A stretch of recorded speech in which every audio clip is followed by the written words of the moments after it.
This week, we're continuing our series on video game publishing by discussing the typical terms negotiated in a publishing deal.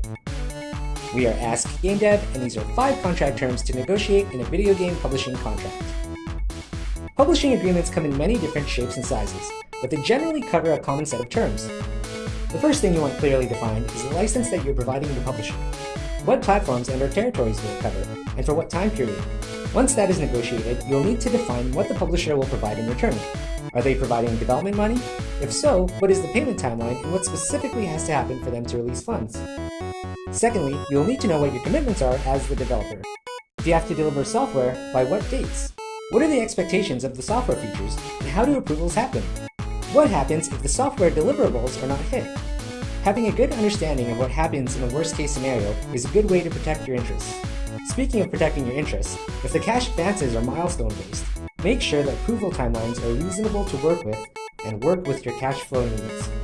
A third item that will need to be addressed is the planned revenue share. A common clause is for publishers to want to recoup all of their funds first, before a revenue split is utilized to divvy up any additional revenue.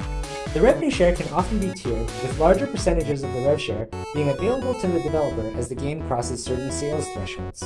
Pay attention to how payments will be calculated, where the payments will take place, and the reporting process of how you will be notified of revenue splits. The fourth term that is worth considering is intellectual property rights. This can include, for example, the characters, the title, and the source code. It's common to talk about which parties will retain control over the intellectual property in the event that there are additional releases or non-gaming spin-offs. A license to use the IP for different platforms or genres can also be a negotiating piece.